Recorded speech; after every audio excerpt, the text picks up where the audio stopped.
días a todos. Me presento, mi nombre es Ariel Norambuena, así como está escrito ahí, y yo soy alumno de la Facultad de Física. Yo vengo desde Santiago, junto con un grupo de amigos.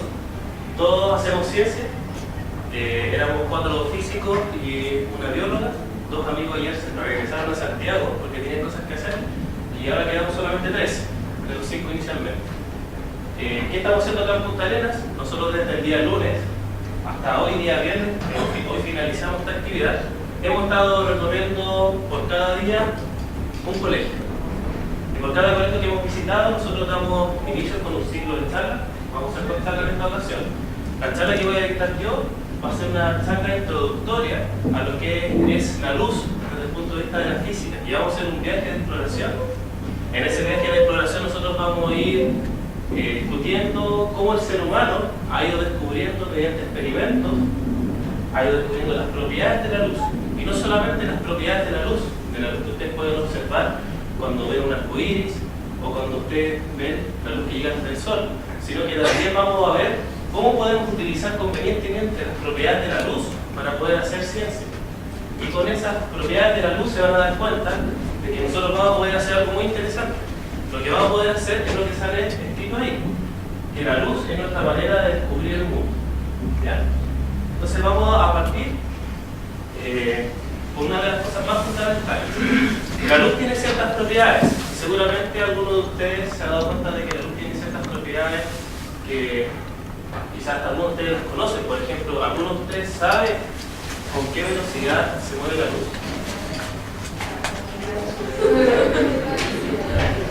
Muy rápido, ¿cierto? ¿Es más rápido o menos rápido que la velocidad del sonido? ¿Qué creen ustedes? Más. Ya, ¿y alguien podría darme un ejemplo simple de algún efecto natural en donde uno pueda ver o escuchar o sentir de alguna forma de que la velocidad de la luz es mucho más rápida que la velocidad del sonido? A ver. Cuando prende la luz. ¿Qué pasa cuando prende la luz en una habitación? Pareciera ser que la habitación se ilumina de manera instantánea, ¿cierto? Otro ejemplo. Cuando cae un rayo. ¿Qué sucede cuando cae un rayo? Se ve el rayo y después se escucha. ¿Eso qué quiere decir? Que cuando va cayendo el rayo, de alguna manera la luz proveniente de ese rayo puede viajar desde el rayo hacia nuestros ojos con mayor velocidad con la que el sonido, la onda de sonido se va propagando desde la fuente del rayo hasta nuestros oídos. El rayo primero lo vemos y luego lo escuchamos, ¿cierto? De alguna manera eso nos quiere decir de que la velocidad de la luz puede que sea instantánea o no, lo vamos a poner a prueba, pero por lo menos es más rápida que la velocidad del sonido, ¿cierto? Esos son 2 ejemplos muy buenos. Entonces nosotros vamos a ver quiénes fueron los personajes históricos que fueron indagando cómo podían medir la velocidad de la luz.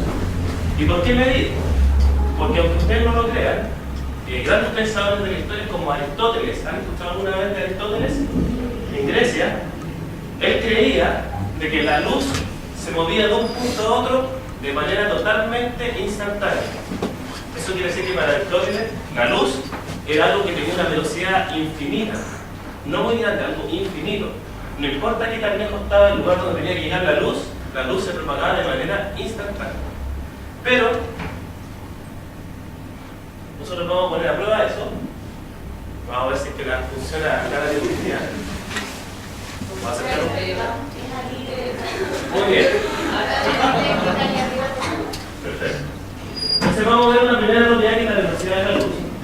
Y vamos a iniciar la discusión mostrando a un científico bien famoso.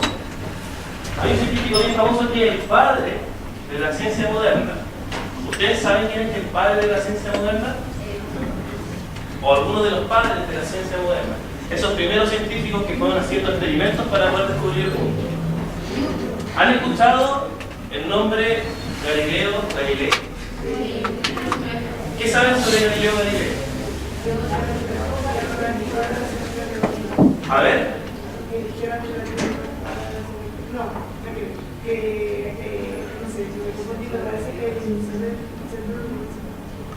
Galileo Galilei, tú dices que está relacionado un poco con la astronomía, ¿cierto? ¿Ustedes saben que Galileo Galilei es astrónomo? Galileo Galilei no solamente era astrónomo, en el sentido de que él confeccionaba sus propios telescopios. 1600, confeccionaba sus propios telescopios para observar. Galileo Galilei también era matemático. No solo era matemático, también era físico y también hacía filosofía. Es decir, era un físico que abarcaba distintas disciplinas y todas las disciplinas las abarcaba desde el punto de vista experimental. Él siempre, si quería entender un fenómeno, realizaba un experimento, analizaba lo que él podía medir o observar a través del experimento que él diseñaba y luego sacaba sus conjeturas acerca del mundo. Galileo Galilei fue la primera persona que trató de responder, bueno, ¿cuál será la velocidad de la luz? Y les voy a mostrar cuál fue el primer intento científico por tratar de medir la velocidad de la luz.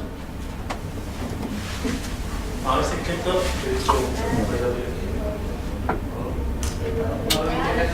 Ahí hicieron que apuntará.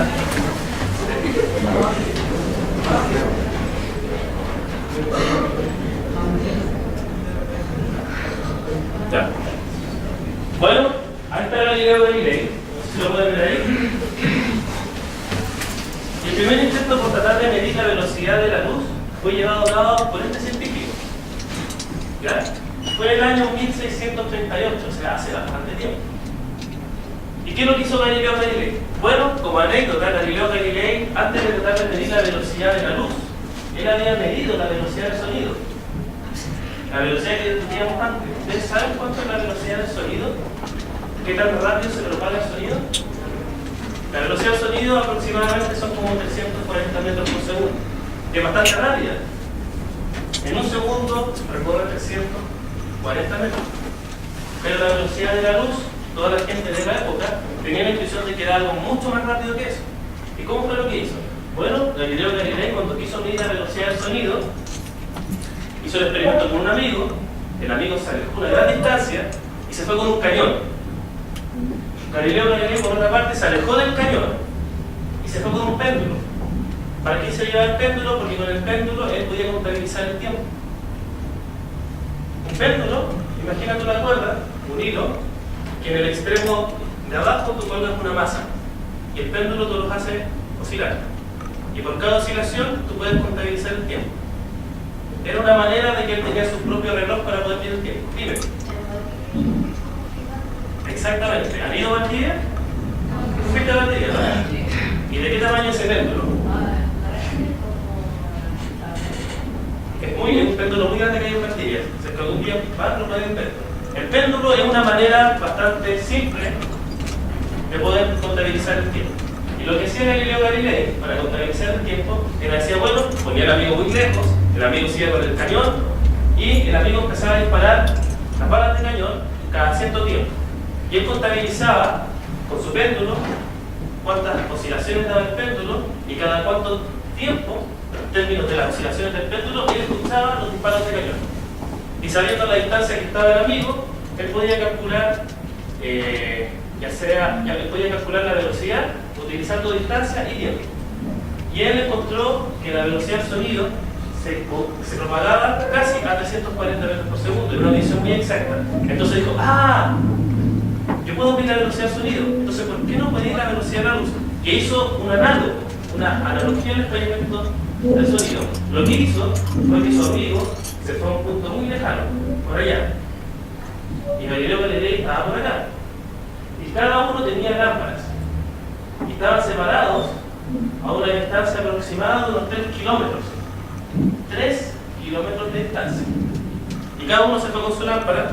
Y ellos podían tapar o destapar la lámpara para mandarse señales. Entonces, con esa distancia y mandándose señales, ellos podían calcular mediante el tiempo y la distancia con qué velocidad se propagaba la luz. Pero bueno, ¿qué fue lo que sucedió? Galileo Galilei, que está acá, no sabía qué tan rápido se movía la luz.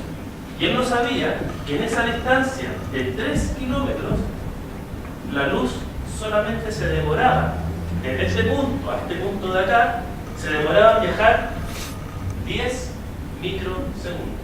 Eso es equivalente a un segundo dividido en 100.000 partes. podrán darse cuenta de que ese tiempo es muy pequeño, ¿no? No es un segundo, es un segundo dividido en ese número, 100.000 partes. Y eso era lo que tardaba la luz en viajar desde el punto de acá hasta este punto de acá.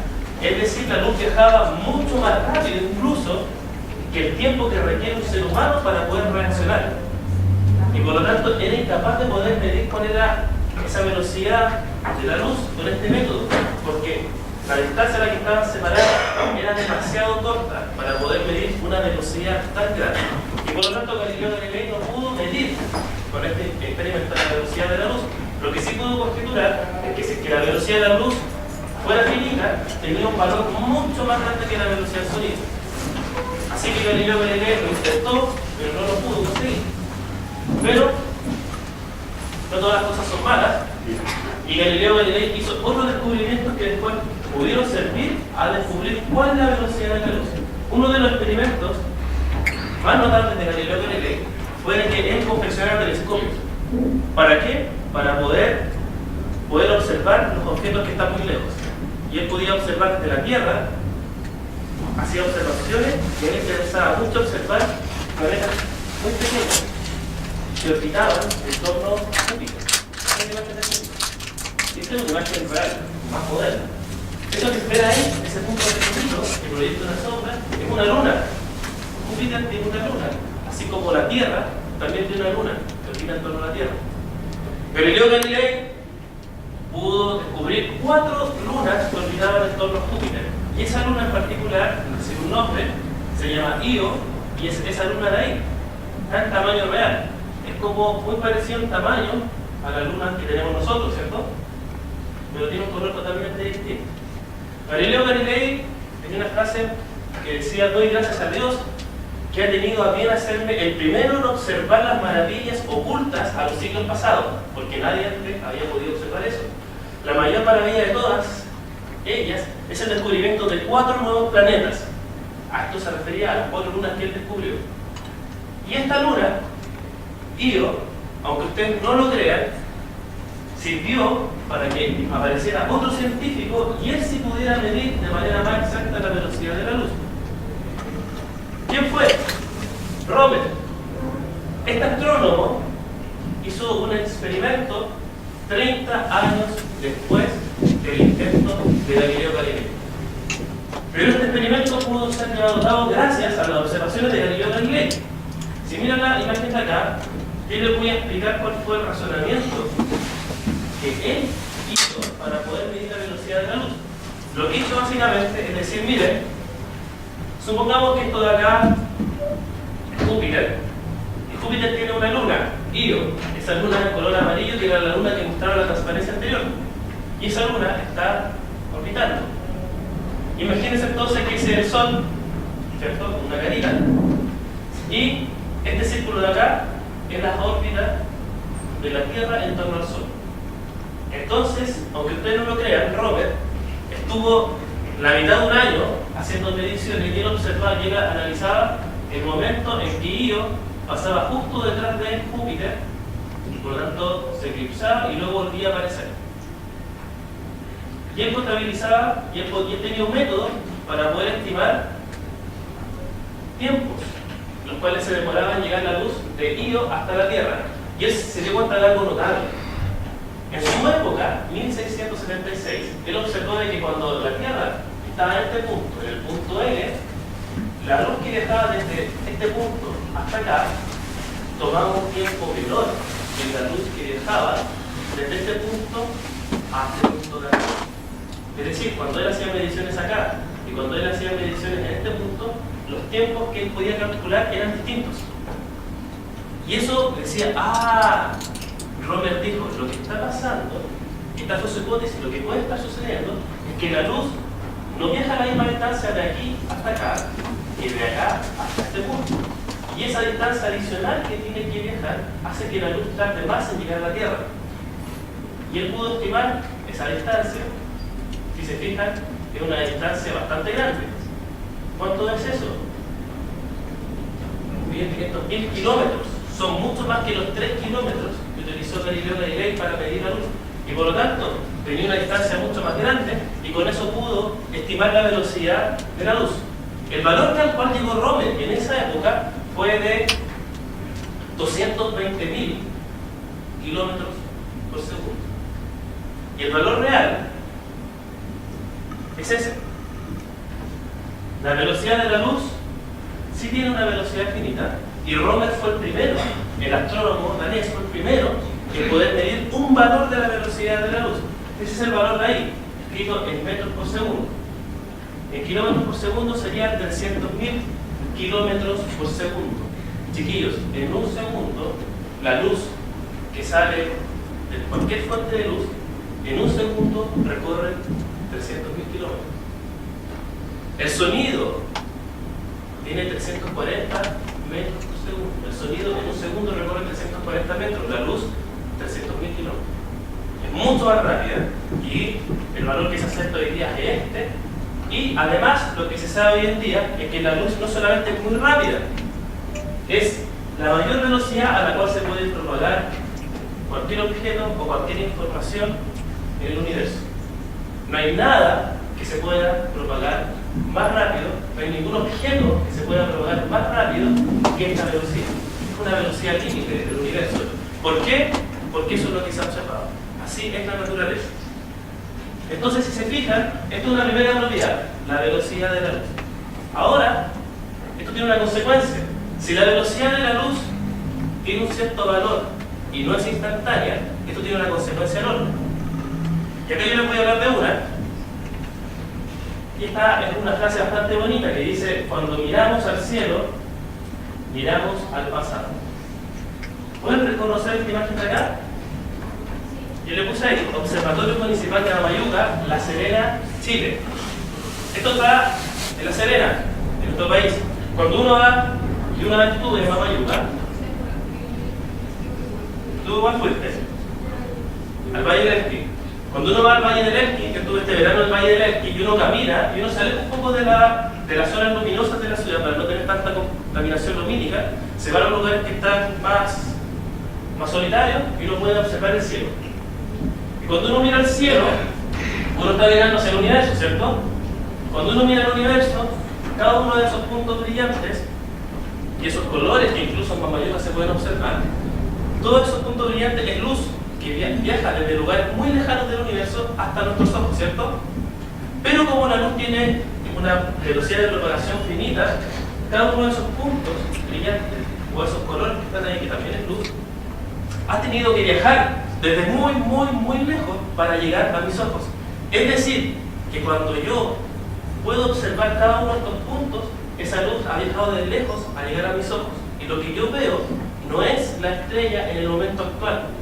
Veo la luz que viajó desde el pasado para llegar a mis ojos. Y por eso que cuando uno mira el cielo, está mirando las estrellas como son ahora, en este mismo instante. Está mirando cómo eran las estrellas hace muchos años atrás. Porque la luz tuvo que viajar desde muy lejos para poder llegar a mis ojos. Por ejemplo, si yo no miro cada uno de ustedes acá, la luz que viene desde ustedes a mis ojos para yo poder observarlos toma un tiempo muy, muy, muy pequeño, porque estamos muy cerca. Y pareciera ser que yo los veo cada uno de ustedes en tiempo real, pero si ustedes estuvieran en un lugar muy lejano en el universo, la luz se demoraría mucho en llegar desde ustedes hacia mí.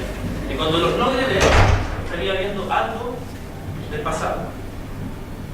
Bueno, eso tiene relación con la velocidad de la luz. Pero la luz también tiene otros comportamientos. La luz, vamos a estudiar acá, y yo les voy a mostrar de que la luz tiene un comportamiento ondulatorio. ¿Y qué entendemos por comportamiento ondulatorio? Bueno, por comportamiento ondulatorio pueden hacerse una imagen mental de esto, por ejemplo. Esto es agua. Imagínense que el agua inicialmente estaba totalmente tranquila, y viene alguien y dice: voy a dejar caer una gota justo sobre esa agua que está tranquila. Cuando alguien deja caer una gota, esa gota de alguna manera perturba el agua, y el agua comienza a subir y a bajar, a subir y a bajar, y eso se empieza a propagar, ¿cierto? Y eso que se propaga es una onda, y lo que está oscilando, lo que está vibrando es el nivel del agua, que sube y baja, sube y baja. Bueno, acá tenemos otras imágenes de lo que son ondas en el agua. Miren esta imagen de acá. Esta imagen de acá lo que muestra es que esto es mar, es agua de mar, y el agua se está propagando, pero cuando pasa por ese espacio entre esas dos rocas, son dos rocas naturales, si se fijan el agua como que se desvía, ¿cierto? Y se empieza a propagar como de una manera circular. Y este fenómeno es súper bonito porque acá las ondas del agua, al pasar por esta abertura, se desvían y se empiezan a propagar de forma circular. ¿Por qué? Porque el agua tiene un comportamiento ondulatorio. Acá hay otras imágenes, por ejemplo esta imagen de acá. Acá hay una persona que tiene dos pelotitas que está flotando en el agua y las empieza a mover. Así. Empieza a generar ondas en el agua. Y cuando empieza a generar ondas en el agua, se empiezan a formar estos patrones. Si se fijan, el agua sube, baja, y se empiezan a propagar estas ondas. Y las ondas que generan las dos pelotas de alguna manera se superponen unas con otras. Como esta figura de acá, por ejemplo. Acá también tenemos ondas de agua y pasan a través de dos orificios. Y cada uno de los orificios se comporta como uno de estos, ¿cierto? Y las ondas se suman. Bueno, esto ocurre con el agua, pero la luz, aunque ustedes no lo crean, también puede presentar fenómenos de este estilo. Pero para eso, hay que tener una pequeña noción de qué es lo que es una onda. Y para eso pueden imaginarse una onda como esta oscilación, esta línea verde. Esta oscilación es una onda que se está moviendo. Imagínense que se está moviendo, se está propagando. Esa onda tiene características, tiene propiedades. Una de ellas es el tamaño de la onda. Y se define algo que es muy útil, que es la longitud de la onda. Que es la distancia entre este punto mínimo y este punto mínimo de acá, o la distancia entre este punto máximo y este punto máximo de acá. Pero la onda no solamente tiene una longitud, también tiene una amplitud, de cuánto sube y cuánto baja. Y la amplitud es esa distancia de ahí. ¿Ya? Y hay una relación fundamental, que si uno conoce la velocidad a la que se está propagando esta onda, uno conoce la longitud, puede calcular la frecuencia. Ahora bien, yo les voy a mostrar acá un ejemplo donde uno puede observar fenómenos ondulatorios con la luz. Y esto es un experimento que se llama el experimento de la doble rendija. Se realizó en 1803 y básicamente consta de lo siguiente, súper sencillo. Dijo, bueno, pongamos una fuente de luz, porque yo quiero ver si la luz se comporta como una onda. Bueno, ahí está la fuente de luz, la ampoleta, y empieza a generar ondas de luz. Y estas ondas de luz hacen pasar por dos edificios, al igual que lo que vimos con el agua. La luz pasa por esos dos edificios y cada uno de esos edificios desvía la luz y se propaga de esta forma a través de estos edificios y estos edificios de acá. Y él después puso una pantalla acá y empezó a ver cómo llegaba la luz a esa pantalla, si es que la luz tenía que pasar por todo edificio. Y lo que él observó, fíjense, es que observaba regiones brillantes, regiones oscuras, brillante, regiones oscuras, y así. Dime.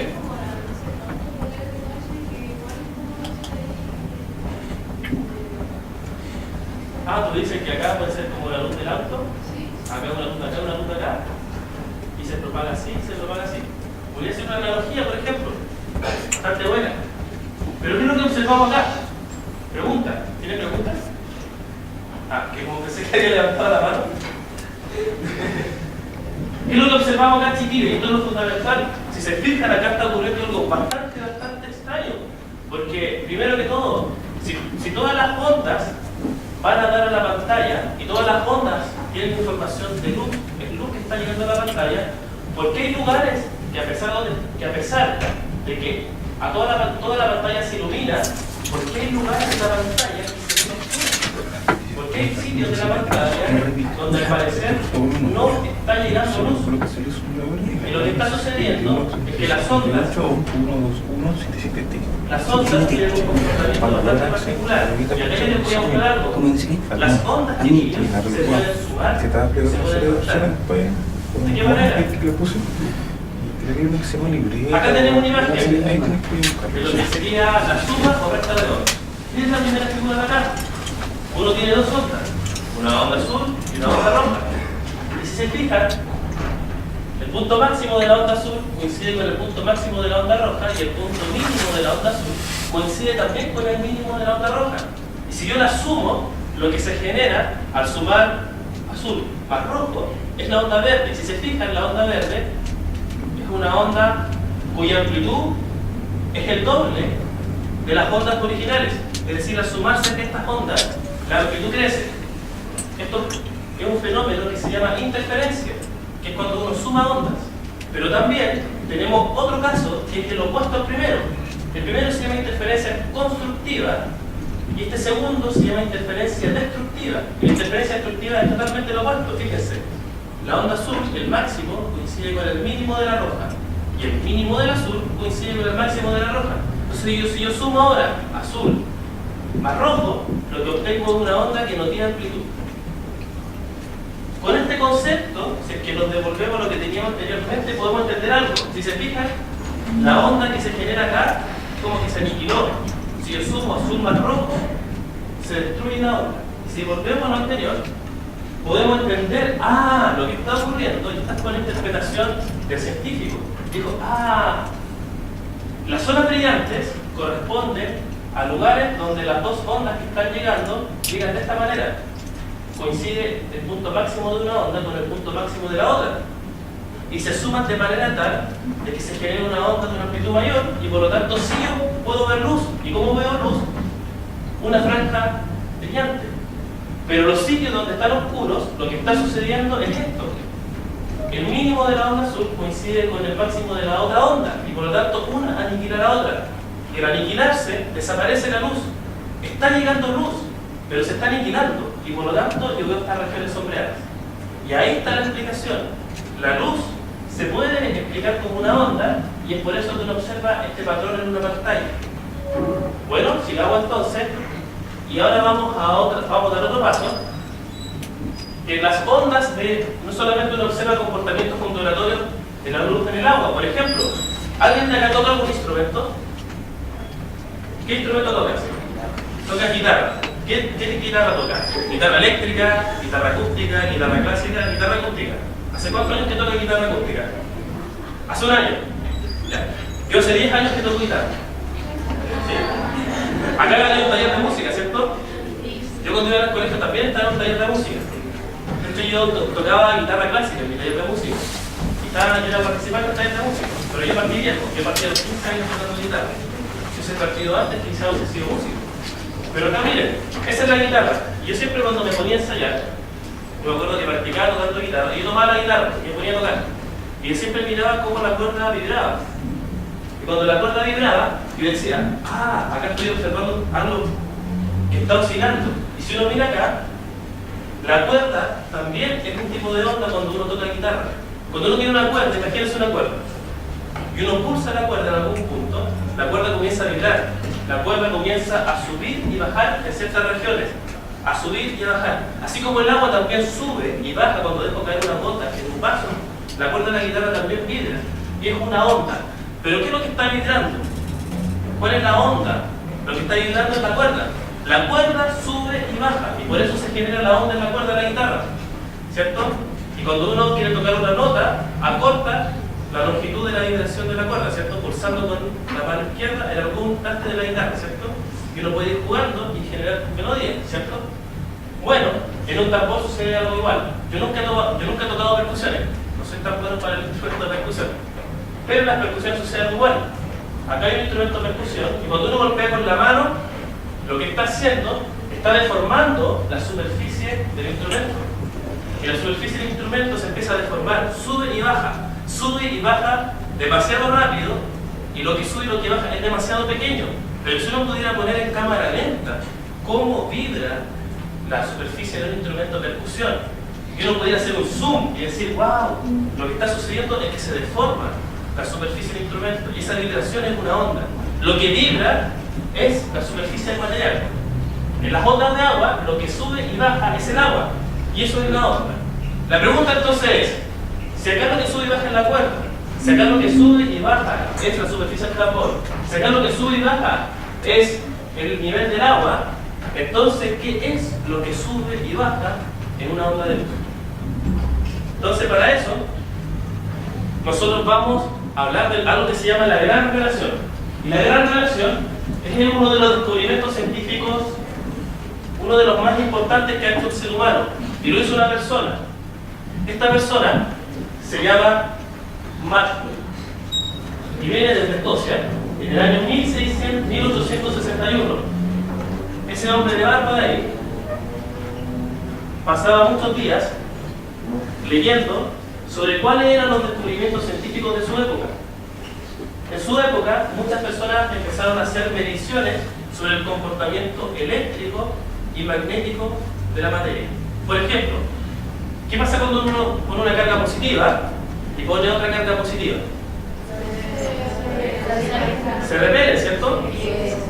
Si pongo una carga negativa con otra carga negativa, dos negativas. Las cargas iguales se repelen y las cargas de signo contrario, uno a veces hace la analogía con el ser humano, y las personas que son distintas se atraen y las personas que son demasiado iguales se repelen. Pero no es cierto. Y me he dado cuenta de que no siempre es cierto. Pero con las cargas sí es cierto. Y es un comportamiento eléctrico que en su época ya se conocía. Y ahí lo importante es que hay fuerzas eléctricas, ¿cierto? Si yo tengo cargas, objetos cargados, ellos interactúan a través de fuerzas, ¿cierto? Y la fuerza, ¿cómo se llama?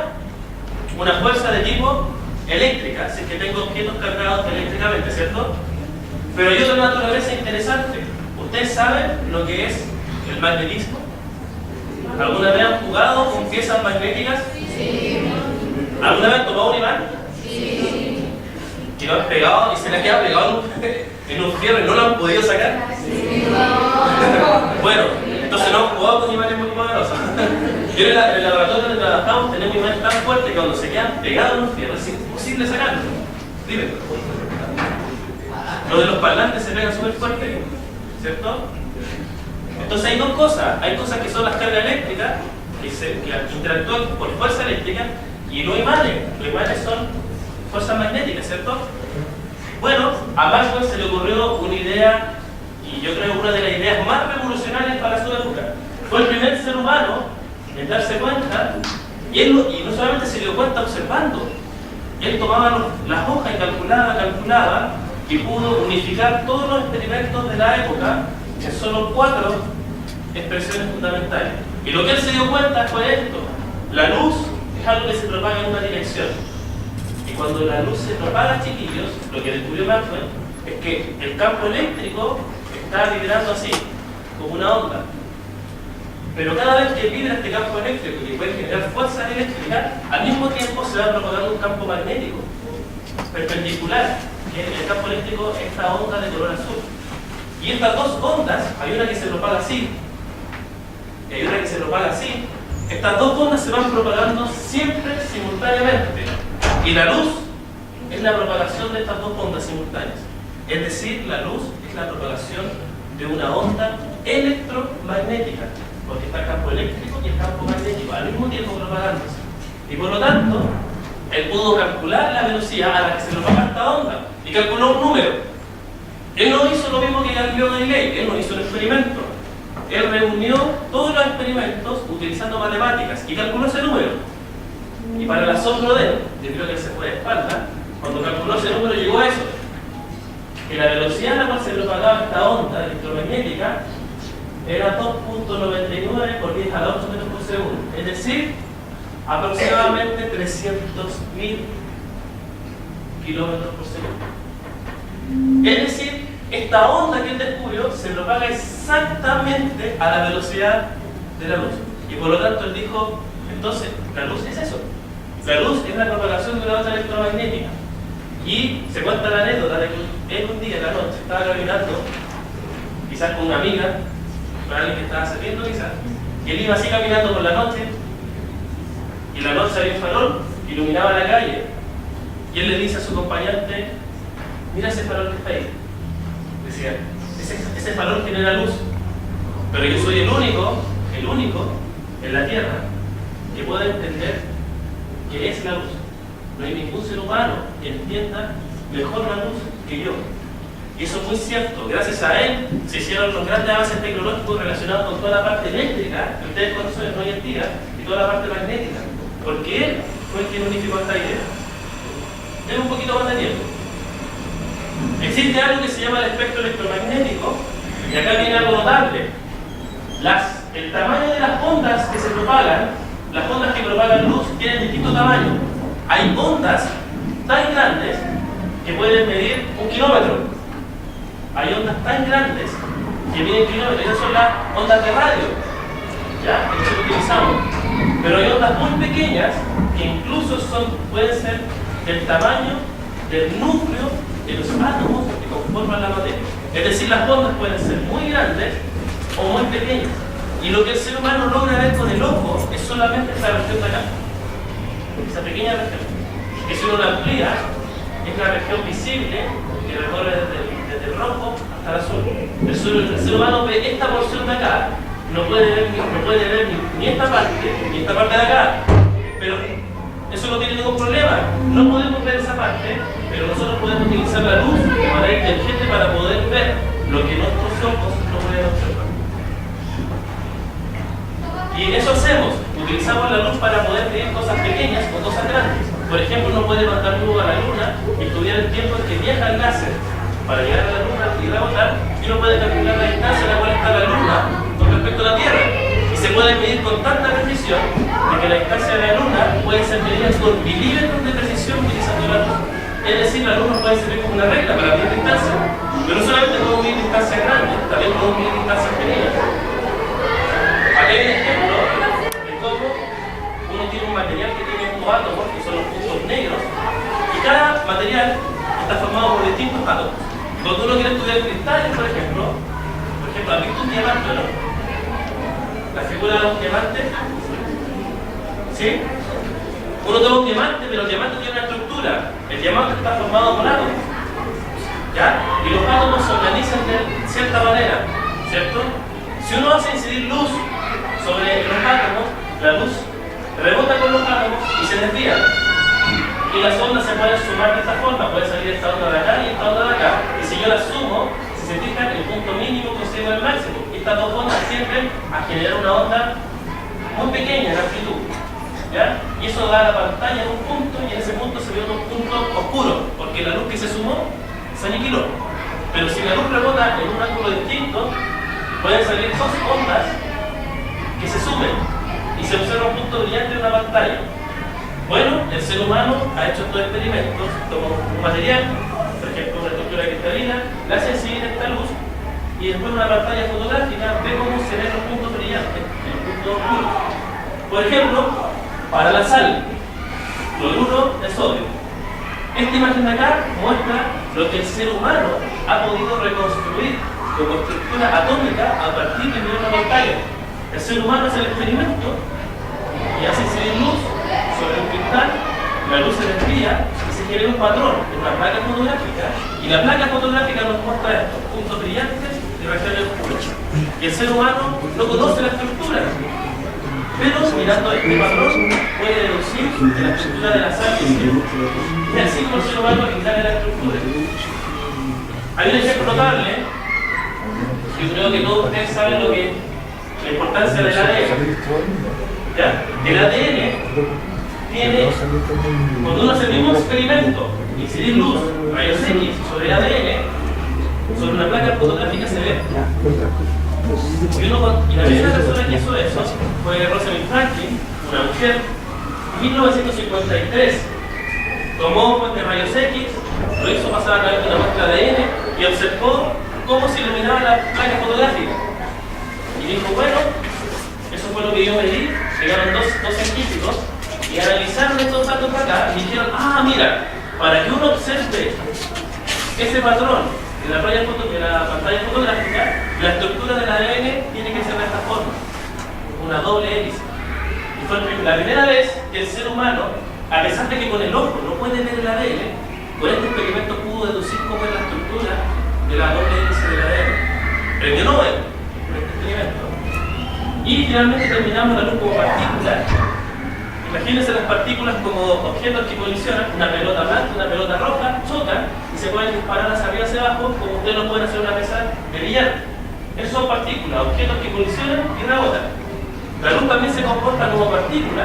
Imagínense que nosotros acá tenemos una partícula de un cierto tamaño, como del grosor del cabello humano, esta esferita de acá, y hacemos incidir luz.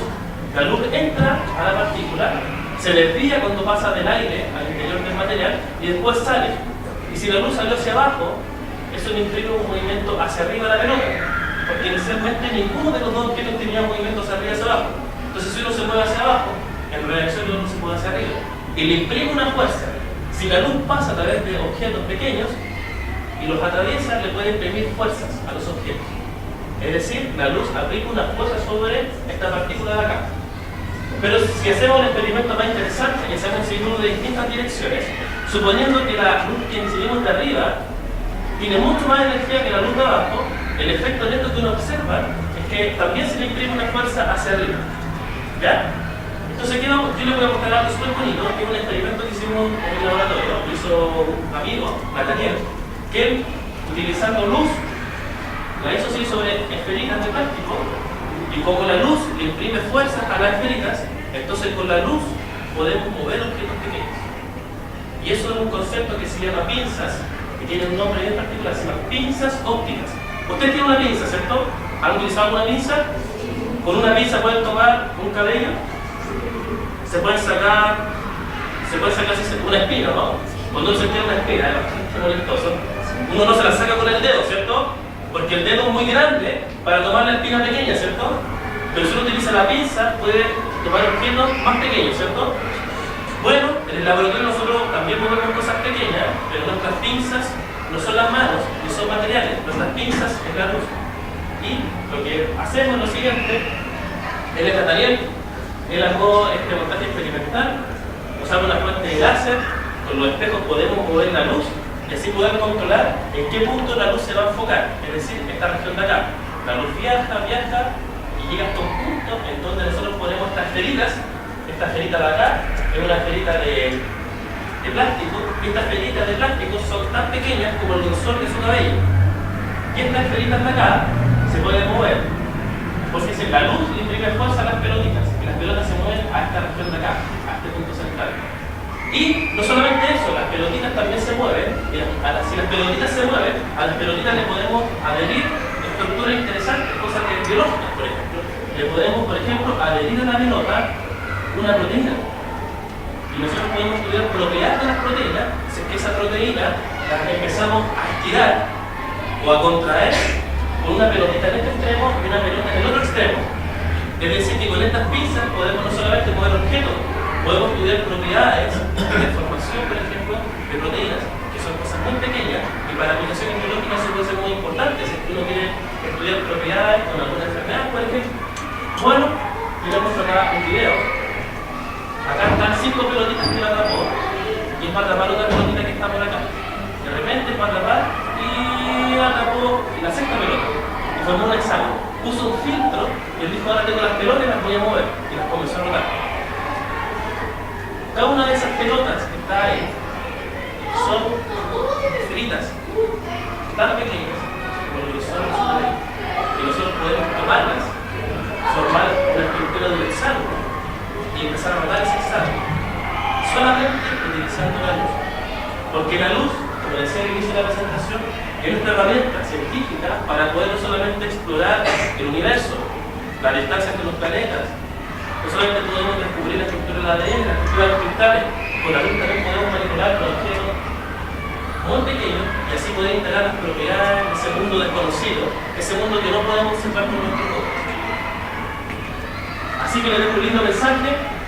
La palabra física escrita con pelotitas, porque nosotros somos estudiantes de física y para que ustedes sepan, la física no es nada más que una ciencia que trata de entender la naturaleza, los fenómenos que ocurren en la naturaleza. Y nuestro grupo de investigación estudia los fenómenos relacionados con todas las posibles aplicaciones que puede generar el conocimiento de la luz.